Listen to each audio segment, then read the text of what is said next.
입니다. 4월 4일 화요일 시황 말씀드리겠습니다.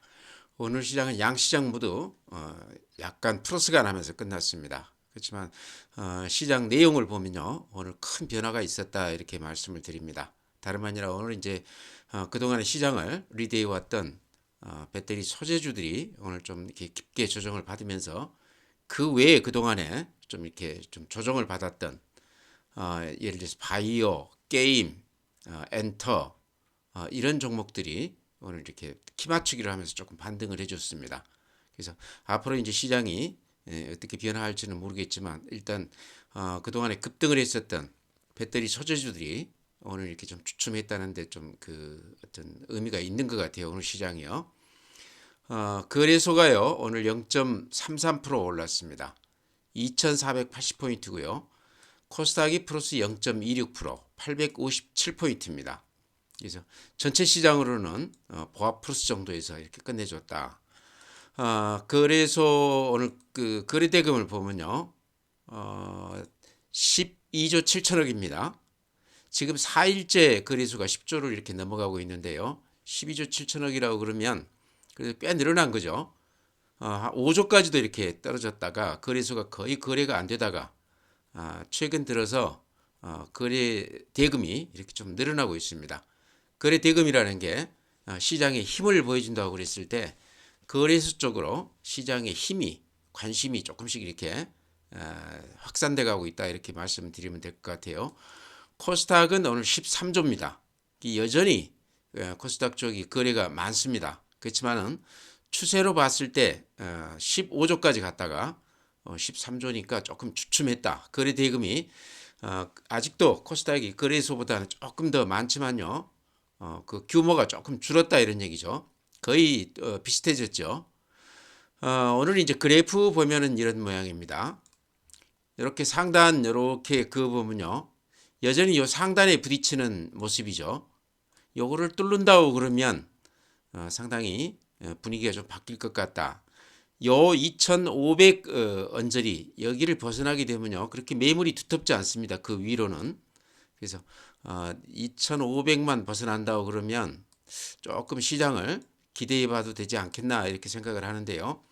아직 거래 대금이라든가 이런 것만 가지고는 이렇게 고점을 뚫고 올라간다 이렇게 얘기하기는 어려울 것 같습니다. 조금 추이를 더 봐야 된다. 주봉으로 한번 볼까요? 주봉으로 제가 이제 보여드린 이유는 여기 이렇게 매물대지 녹색 선이 매물대입니다. 이게 이제 2,400에서 한 500 정도 그 사이에 있는 매물대인데요. 굉장히 길죠. 그러죠? 여기에 그 주로 매매가 여기에서 됐다는 얘기인데요. 여기 자세하게 보시면 2,500을 넘어서서 2,600 그 사이는 매물이 굉장히 짧습니다. 그렇죠? 거래가 없이 여기서 이렇게 뚝 떨어진 요 그래프 모형 보이시죠? 그래서 2,500을 넘어선다고 그러면 2,600, 700선까지도 아주 쉽게 올라갈 수 있는 매물로만 봤을 때 그래서 지금 이렇게 상단을 뚫어주는 게 굉장히 중요해 보인다 이렇게 말씀을 드립니다. 매물대만 가지고 이렇게 이제 분석을 해드렸는데요. 지금 이제 거래 대금이 이렇게 좀 늘어나면서 매물 소화가 활발히 된다고 그러면 이번 시장을 좀 기대를 해도 되겠다 싶습니다. 코스닥 그래프가 이렇습니다. 코스닥이 최근 그 글로벌 전체로 따졌을 때도 가장 수익률이 높았다고 그럽니다. 한 26% 정도 올라줬는데요. 미국의 나스닥이 최근에 많이 올랐다고 그러지만 금년에 한 13% 정도 올라줬다고 그러니까요. 거의 한 2배쯤. 그래서 글로벌로 따졌을 때 가장 많이 올랐다 이렇게 지금 얘기가 되고 있습니다. 물론 이제 코스닥 쪽도 배터리 소재주 쪽을 이렇게 보유하지 않으면 그런 어떤 수혜를 보지를 못했는데요. 전체 시장으로 봤을 때는 몇 년 만에 이렇게 강한 그런 모습을 보였다. 오늘은 이제 조금 확산이 됐죠. 확산이 됐다 이렇게 표현하는 게 맞을 것 같습니다. 바이오 또 뭐 엔터 그다음에 조선주 게임주 이런 것들 그동안에 좀 주춤했던 그런 주식들이 오늘 이렇게 키 맞추기로 배터리 소재주들이 좀 주춤하면서 이런 쪽으로 오늘 옮겨 붙었습니다. 요 시장 흐름이 또 어떻게 변화할지 또 앞으로 이번 주 이제 좀 지켜보면 알 것 같아요. 수급을 보면요. 오늘 개인들하고 기관이 매수 우위에 있습니다. 개인들이요. 거래소에서 780억, 코스닥에서 1,300억 매수 우위에 있습니다. 기관이 거래소에서 2,100억 매수 우위에 있습니다. 그래서 외국인들은 거래소에서 3,100억을 팔고 코스닥에서는 830억을 팔았습니다. 그래서 오늘 특징이라고 그러면 장이 좀 주춤하면서 개인들이 코스닥 쪽에 매수를 많이 했다 이렇게 보시면 될 것 같아요. 외국인들은 거래소에서 많이 팔고 또 기관들이 또 그걸 많이 받아줬습니다. 그래서 오늘 개인들이 코스닥 이쪽 제가 보기에는 배터리 소재주 쪽 오늘 좀 많이 빠지면서 좀 들어오지 않았을까 그런 생각이 듭니다. 다음에 고객 예탁금 보면요. 50조가 넘어가 있죠. 50조 6천억이니까 예탁금은 이렇게 최근 금년에는 이렇게 계속 늘어나는 그런 추세입니다. 작년에는 이렇게 쭉 이렇게 빠져 나갔는데요. 금년 들어서 이렇게 그렇게 큰 금액은 아니지만 추세가 좀 바뀌었다 이렇게 말씀을 드립니다.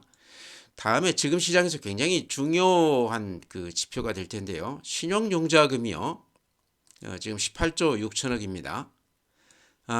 전체 시장을 말하는 거죠. 근데 여기서 이제 코스닥만 떼놓고 생각을 하면 한 9조 7천억 정도 된다고 그럽니다. 코스닥 쪽으로 시장 규모로 봤을 때 거래소보다 코스닥 쪽으로 대부분 신용들이 들어와 있다 이렇게 보시면 될 것 같습니다. 그러니까 그 중에 대부분이 제가 봤을 때는 배터리 소재주라든가 로봇 관련주라든가 최근에 시장을 끌었던 쪽으로 신용융자가 많이 되지 않았겠나. 이제 그게 코스닥 전체로 해서는 한 9조 7천억이라고 그러니까요. 평균 정도 그 신용융자 잔고가요. 양시장 다 합쳐서 보통은 한 10조 안팎입니다. 그게 지금 18조도 굉장히 많은 건데 코스닥만 따졌을 때 9조 7천억이다 이제 이렇게 얘기가 되고 있습니다. 요 그래프로 보시면 이 추세를 알겠죠. 예전 이제 2021년 3,300포인트를 넘어갔을 때 그때 신용융자 잔고가 한 25조를 넘어갔었습니다. 지금 2,400포인트대인데도요.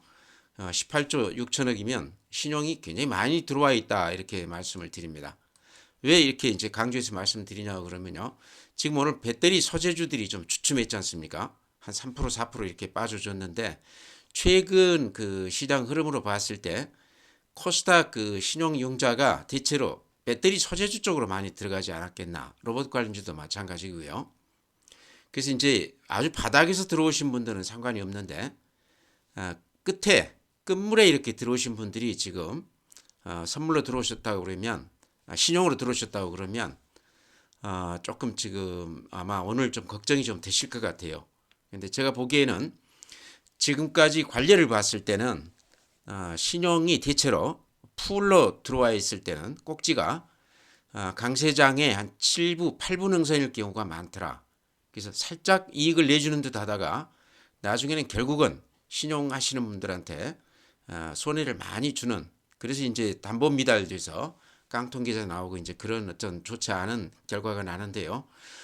지금 이제 신용으로 예를 들어서 꼭지에서 잡으신 분이라고 그러면 지금 판단을 아주 그 잘 하셔야 될 것 같아요. 그러니까 이 주식이 여기에서 더 올라갈 수 있느냐를 아주 그 판단을 잘 하셔야 된다 그런 얘기입니다.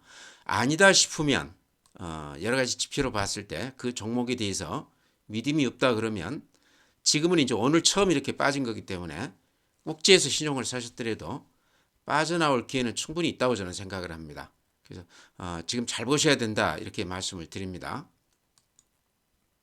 다음에 이제 주식형 수익증권. 최근에 대형주 쪽으로 살짝 이렇게 매기가 붙는 모습이 보입니다. 오늘도 이제 조선주 같은 거, 게임주들 이런 쪽으로 조금 이렇게 매기가 붙어요.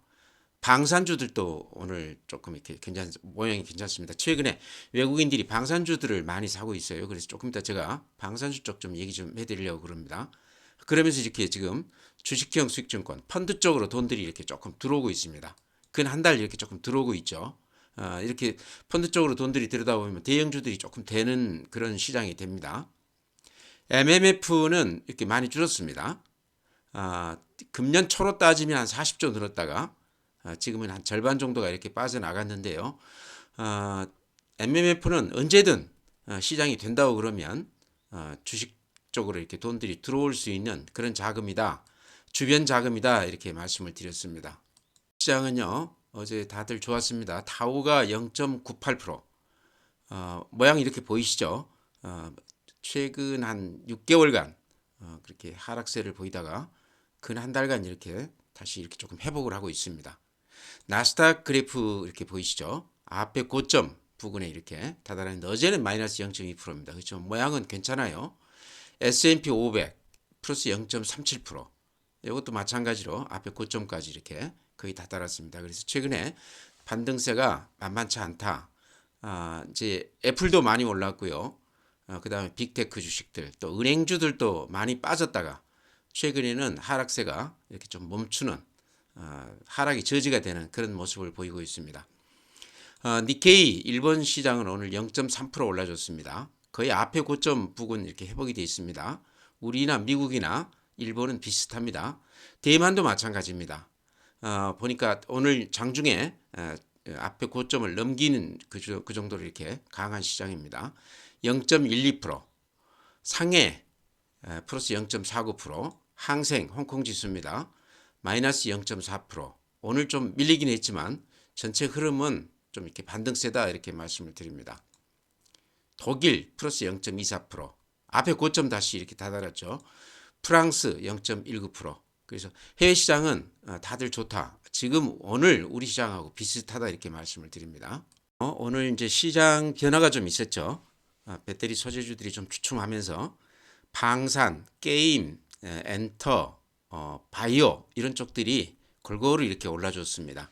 이제 그 중에서는 제가요, 이 방산 쪽이 좀 눈에 들어왔습니다. 이유는요, 최근에 외국인들이 방산 쪽을 굉장히 알게 모르게 이렇게 많이 샀습니다. 그래서 그것 때문에 이제 말씀을 좀 드려야 되겠다 생각을 했고요. 또 하나는 그래프로 봤을 때 아직 가격이 그렇게 부담스럽지 않다. 그 다음에 이제 아시다시피 수출을 많이 하면서 실적으로도 뭐 금년에도 마찬가지고 다음 한 5년 동안은 이미 수주를 받아놓은 그것만 가지고도 실적이 꾸준히 좋아질 수 있는 그런 그 종목이다 해서 많이 빠져 있기 때문에 좀 눈여겨봐야 된다 싶어서 오늘 좀 말씀을 드릴까 그럽니다. 이렇게 보시면요, LIG 넥스원 같은 것도요, 이렇게 보시면 외국인들이 기관도 이렇게 많이 사고 있지 않습니까? 그 다음에 현대로템. 제가 오늘 현대로템을 대표로 이렇게 좀 말씀드릴까 그러는데 보시면 40만 주, 30만 주, 근 한 10일 동안에 거의 한 200만 주가량을 이렇게 사갔어요. 그러죠? 기관들도 이렇게 많이 사고 있고요. 하나 에어로 스페이스 여기도 지금 보면은 외국인들이 이렇게 많이 사고 있습니다. 10만 주, 20만 주씩 이렇게 매일 이렇게 찍어가고 있습니다. 그래서 이제 한화는 이렇게 좀 많이 올랐기 때문에 예외를 치고요. 제가 보기에는 LIG 넥슨하고 현대로템이 좀 눈에 들어오는 것 같아요. 현대로템을 이렇게 보면요, 일단 실적 한번 보여드리겠습니다. 우리가 이제 대충은 알지만 또 구체적으로 실적을 이렇게 보면 또 얘기가 달라지죠. 2021년에 영업이익이 802억이었습니다. 2022년 작년에 1475억이 됐습니다. 2023년에는 2100억이 될 것으로 실적으로 봤을 때 그 상승세가 대단하죠. 근데 보통 그 K2 전차도 이제 그렇지만은 이게 굉장히 그 많이 만들어내지를 못한다고 그럽니다. 그러니까 한 달에 독일 같은 경우는 한 달에 한 대 정도밖에 생산을 못한다고 그러고요. 그렇게 그게 어려운가 봐요. 우리는 그보다 조금 더 양산 체제가 돼서 한 서너 대 이렇게 생산을 한다고 그럽니다. 그러다 보니까 폴란드 같은 데 이렇게 많이 수출을 하고 싶어도 갑자기 할 수가 없다. 몇 년에 걸쳐서 이렇게 하게 되는데 최근 그 얘기 나오는 걸 보면 폴란드 같은 경우는 원래 이제 선수금이라고 그래서 이제 계약금이라고 봐야 되겠죠. 보통 전체 금액의 한 10%를 주게 되어 있는데 지금은 뭐 30%까지 선수금을 주겠다 이러면서 우리 그 K2 전차를 도리에 간다고 그러죠. 그럴 정도로 우리 그 전차가 인기가 좋다. 빨리 우리가 만드는 것도 있고, 그 다음에 그 가격 대비했을 때 가성비가 좋다. 이런 이제 장점이 있다는 얘기죠. 현대로템은 제가 보기에는 앞으로 한 5년 정도는 우리가 좀 걱정을 안 해도 되는 그런 주식이 아닌가 이렇게 생각을 합니다. 내용 한번 그 리포트에 나와 있는 내용만 이렇게 보면요. 실적은 제가 아까 보여드렸었죠. 실적은 꾸준히 이렇게 좋아진다. 작년 또 금년 내년에도 이렇게 좋아질 수밖에 없는 게요. 여기 이렇게 나와죠. 폴란드양 K2 전차 1차분이 180대 중에서 10대가 작년 4분기에 반영이 됐다 이런 얘기죠. 2023년에는 18개 이후에도 18대 이후에도 2026년까지 납품이 순차적으로 증가할 예정이다. 여기 그 한 달에 몇 대 못 만든다고 아까 말씀드렸지 않습니까? 그러다 보니까 이렇게 몇 대씩 이렇게 꾸준히 근데 여기 이제 여기 나와 있듯이 2026년까지 이렇게 정해져 있다는 얘기죠. 그러니까 이런 거가 대단한 거 아니겠습니까? 기업의 어떤 매출이 꾸준히 늘어날 수 있는 그런 그 조건이란 얘기죠. 그래서 현대로템이 그런 면에서 좀 주목을 해봐야 되는데 방산업체 전체가 지금 제가 보기에는 그런 이유로 해서 외국인들이 이렇게 많이 산다 싶은데요. 제가 이제 말씀드린 거는 현대로템 말씀드리는 이유는요. 예전에 제가 한 1년 전에 현대로템을 많이 추천을 드린 기억이 납니다. 여기가 이제 그 열차도 만들고 또 이렇게 방산업체로 최근에 이제 그 K2 전차 요것 때문에 얘기가 많이 되고 있는데요. 그래프가 제가 봤을 때는 상당히 모양이 좋습니다. 이렇게 보시면 이런 모양이죠. 그러죠. 또 요렇게 모양이 그어지죠. 그러죠. 제가 좋아하는 모양인데요. 요 파동이 최근 반년 동안에 파동을 하다가 이렇게 잠잠해졌습니다. 꼭지점에 모아졌다는 얘기죠. 이런 경우는 위든 아래든 변동폭이 굉장히 크다고 그랬습니다. 근데 지금 여러 가지 내용으로 봤을 때 또 오랫동안 쉬었지 않습니까? 오랫동안 쉬었기 때문에 근 한 1년 가까이 이렇게 조정을 받은 것 같아요. 여기서 이제 급등을 했었다가요. 조정을 오래 받았기 때문에 매물 소화도 어느 정도 됐을 것 같고요. 팔고 싶은 사람들 다 팔았다는 얘기죠. 그래서 몸이 좀 가벼워지면서 최근 이렇게 보면 알게 모르게 이렇게 저점이 좀 높아지는 모습입니다. 그렇죠? 그래서 요게 지금 외국인들이 굉장히 많이 사고 있다 그런 얘기입니다. 요 구간에서 한 200만 주 정도 매수 우회한 것 같은데요. 이런 것도 좀 우리가 눈여겨볼 필요가 있다. 배터리 소재주 쪽이 좀 주춤한다 그러면 방산이나 이런 쪽에서 이제 제가 보기에는 하나가 대안이 될 수도 있다 싶은데요. 지금으로서는 100% 확신을 갖기는 어렵지만 게임이나 방산이나 바이오나 엔터나 이 중에서 방산 쪽이 그래도 가장 좀 유력해 보인다 해서 이렇게 말씀을 드립니다. 현대로템뿐만 아니고 방산주들은 흐름이 대충 다 비슷합니다. 그래서 이렇게 같이 보시기 바랍니다. 제가 봤을 때는 지금 가격이 좀 매력이 있다. 들어가도 그렇게 부담은 없는 가격 아닌가 이렇게 말씀을 드립니다. 오늘은 제가 그동안에 좀 말씀드렸던 소형주들 비롯해 몇 개 이렇게 간단하게 말씀을 드리면요. 이리아라는 종목도 제가 한번 말씀을 드렸었죠. 오늘 보니까 또 그 제3자 유상증자 발표를 했던데요. 제가 보기에는 어쨌든 주인이 바뀌면서 뭔가 그 또 새로운 사업을 이렇게 펼치기 위한 준비 작업이 아닌가 그런 생각이 듭니다. 그래서 바닥은 확인시켜주고 지금 급등을 했는데요. 급등을 하고 나서 지금 좀 주춤되고는 있습니다만은 여러 가지가 그렇게 나빠 보이지는 않는다 이렇게 말씀을 드립니다. 워낙 소형주고 어려움을 크게 겪었던 기업이기 때문에요. 많은 물량을 들어가면 안 될 것 같고 조금만 가지고 한다고 그러면 짭짤하게 이렇게 매매를 할 수 있는 그런 주식이 아닌가 이렇게 생각을 합니다.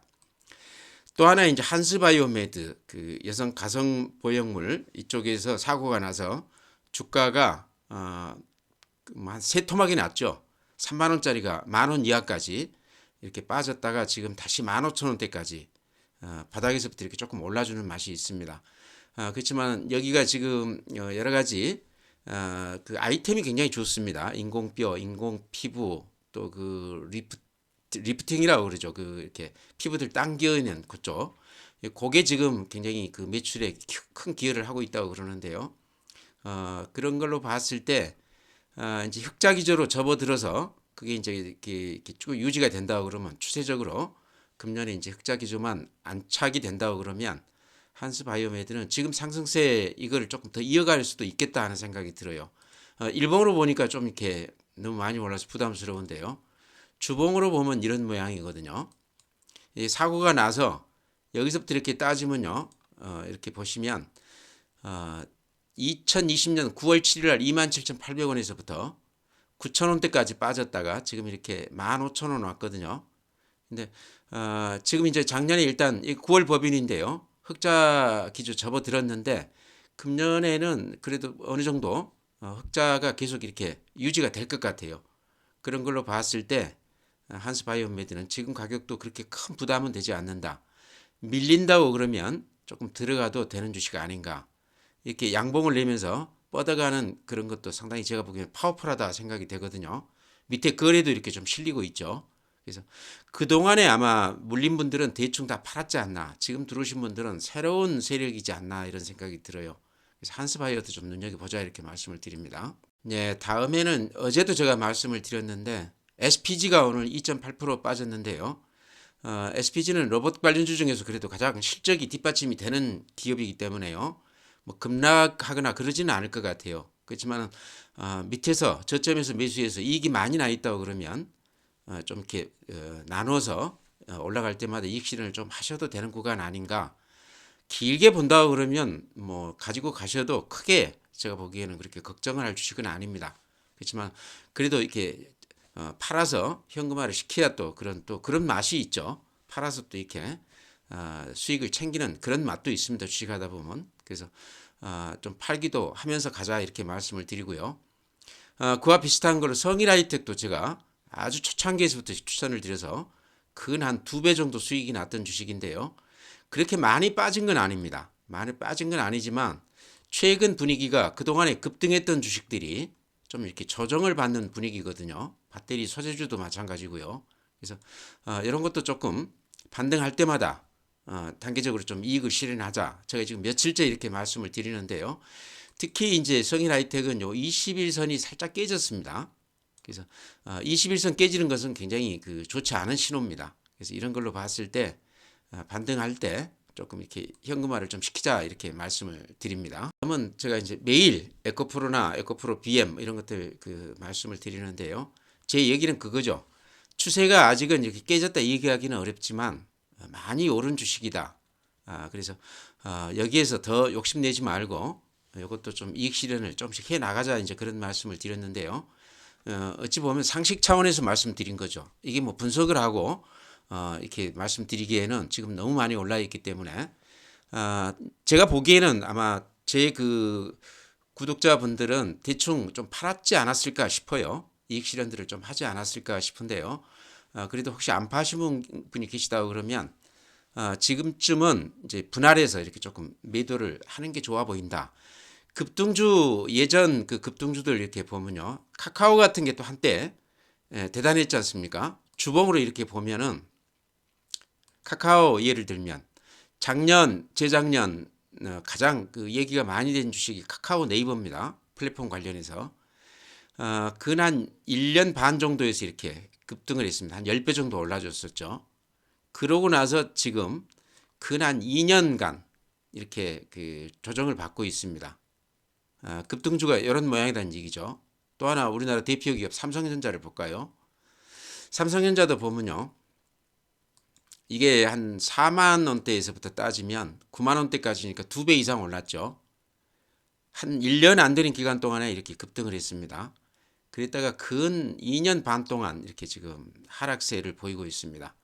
9만 8천 원에서 지금 6만 원이니까 상당폭 빠지면서 이게 이제 기간 조정이라고 봐야 되겠죠. 가격 조정도 되지만 기간 조정이다. 대체로 급등주들 이렇게 보면요. 한 1, 2년 동안 이렇게 많이 오른 주식들은 또 조정 기간이 이제 물론 이렇게 변동을 보이면서 빠집니다. 이렇게 계속 빠지기만 한 건 아니고 한 2년 정도는 또 조정을 받는 경향이 있다. 그래서 급등주들은 한번 추세가 꺾이면요. 상당히 조정 기간이 오래 가는 경우가 있습니다. 에코프로를 지금 예를 들면요. 바닥에서부터 따지면 여기가 지금 10만 원이라고 봤을 때요. 47만 원이면 5배 올랐지 않습니까? 그렇죠? 그렇다고 그러면 대체로 이렇게 급하게 오르면 이렇게 각도는 조금 만만하지만 이런 조정을 받는 경우가 많더라. 물론 그렇게 가지 않고 이렇게 가겠죠. 이런 식으로 가죠. 팔기를 주면서 이렇게 갑니다. 그래서 이런 걸 감안해 있을 때 에코프로도 이제는 좀 조정을 조금 대비를 해야 되는 그런 시기가 아닌가. 물론 지금이 이제 끝났다 이런 것보다는 아마 변동폭을 많이 보일 겁니다. 아직도 그렇지만은 이익이 나신 분이라 그러면 여기 정도에서는 조금 이제 조정을 이용해서 반등이 됐을 때 조금 이익 실현하는 게 좋지 않나 이제 그렇게 지금 말씀드리고 싶습니다. 여기에서 한 10%에서 한 20% 빠지게 되면요. 그때는 이제 어떤 현상이 나냐고 그러면 꼭지에서 사서 물린 사람들, 꼭지에서 많이들 사거든요. 우리가 생각하면 에코프로를 꼭지에서 안 살 것 같은데요. 마지막에 못 견디고 꼭지에 들어오신 분들이 굉장히 많습니다. 특히나 신용으로들 꼭지에서 많이 들어오신 분들이 많습니다. 아까 신용 제가 잔고 보여드렸듯이 지금 그 신용 이쪽 그 코스닥에 9조 7천억이 들어와 있다고 그러지 않습니까? 아마 그 중에 많은 그 물량은 지금 배터리 소재주 쪽 꼭지에서 많이 사실 걸로 생각이 돼요. 그래서 꼭지에서 한 10% 몰리게 되면요 신용에서는 굉장히 아프거든요. 그러면 이제 여기에서는 좀 표현이 적정한지 모르겠는데 패자 부활전이 되는 경우가 많습니다. 다들 몰린 사람들끼리 치고 받으면서 이렇게 올려놓고 빠져나가기 위한 기회만 노리는 그런 시장이 진행되는 경우가 많습니다. 왜 그러냐고 그러면 급매물이거든요. 신용으로 들어가서 몰리신 분들은 어떻게 하든 이렇게 오르면 팔고 나오고 싶어 하기 때문에 이제 그래서 제가 패자 부활전이라는 표현을 썼는데요. 그런 경우가 아직은 아닌 것 같아요. 근데 여기서 한 10%나 20%더 빠진다고 그러면 신용으로 들어가신 분들은 상당히 마음이 급해진다. 급매물이다. 달리 표현하면 악성 매물이 될 수 있다는 얘기죠. 그래서 오히려 오늘 이제 처음으로 이렇게 좀 고개를 숙였는데요. 오늘 잘 이렇게 판단해 보시고 에코프로만이 아니고 지금 급등한 주식들 다 로봇 관련주도 비슷해 보여요. 최근에 이렇게 급등한 주식들은 특히 신용으로 들어가셨다고 그러면 여러 가지 좀 생각을 깊이 해보시기 바랍니다. 오늘 이렇게 해서 마치고요. 또 내일 시황을 보고 또 이렇게 말씀을 드리겠습니다.